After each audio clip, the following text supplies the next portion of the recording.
सूर्य निडरता, commanding क्षमता, प्रसिद्धि, पद, गरिमा, जीवन शक्ति, सफलता, अच्छा स्वास्थ्य, बड़ों का सम्मान, बड़ों से सम्मान, सरकारी पद, सरकार से सम्मान इत्यादि दिलाता है।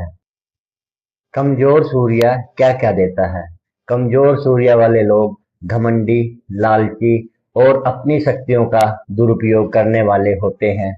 चिड़चिड़ापन, क्रोधी स्वभाव और कुंडली के आधार पर शारीरिक समस्याएं देने वाला कमजोर सूर्य होता है।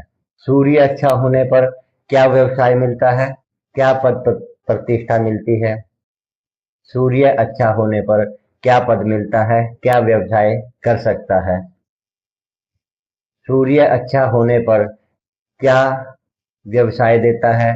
क्या पद देता है? क्या प्रतिष्ठा देता है?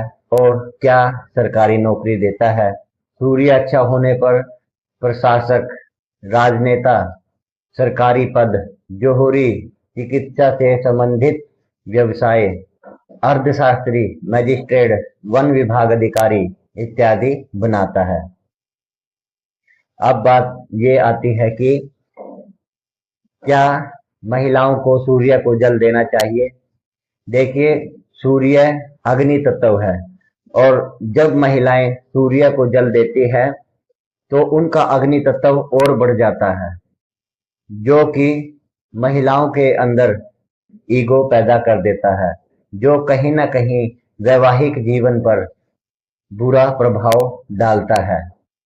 इसलिए महिलाओं को सूर्य को जल नहीं देना चाहिए, बल्कि सुबह स्नान इत्यादि करके, मुंह गीला करके, सूर्य की तरफ पूर्व में मुख करके और सूर्य को केवल नमस्कार मात्र ही करना चाहिए।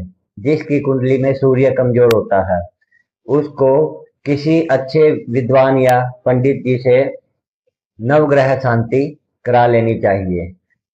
सूर्य हमारी आत्मा का भी कारक है। सूर्य को अच्छा करने के लिए अपनी आत्मा को संतुष्ट रखना चाहिए, अपनी आत्मा को खुश करना चाहिए। सूर्य पिता का भी कारक है। जो व्यक्ति अपने पिता की सेवा अच्छी तरह से करता है, अपने पिता की आज्ञा का पालन करता है, उनसे किसी कार्य के लिए सलाह लेता है, तो उसका सूर्य वैसे ही अच्छा हो जाता है। सूर्य क्या है? सूर्य समय है। जिस व्यक्ति का, जिस पुरुष का या महिला का सूर्य अच्छा रहता है, वह समय पर सारे कार्य पूर्ण कर लेता है, वह किसी भी कार्य में लेट नहीं होता। जिसका सूर्य कमजोर रहता है उसका समय पर कोई भी काम पूरा नहीं होता। यहाँ तक कि यदि उसे किसी मीटिंग में जाना है, किसी विवाह फंक्शन में जाना है, तो भी वह वहां पर लेट ही पहुंचता है। कुंडली में सूर्य का प्रभाव अलग अलग भाव में अलग अलग फल है। जैसे लगन में सूर्य होता है, द्वितीय भाव में होता है या चतुर्थ भाव में होता है। चतुर्थ भाव में सूर्य होता है तो चतुर्थ भाव में क्या है? हार्ट संबंधित समस्या बना देता है। जिसके दूसरे भाव में सूर्य रहता है उसका पैसा कहीं ना कहीं फंस जाता है, या फिर वो ब्याज पर पैसे देने का आदी होता है और उसका पैसा मर जाता है। तो जिसका भी सूर्य पीड़ित है, प्रतिदिन सूर्य को तांबे के लोटे में जल डालकर और उसमें चुटकी भर लाल चंदन डालकर सूर्य को जल प्रदान करे। हर हर महादेव। जय मां बाला सुंदरी।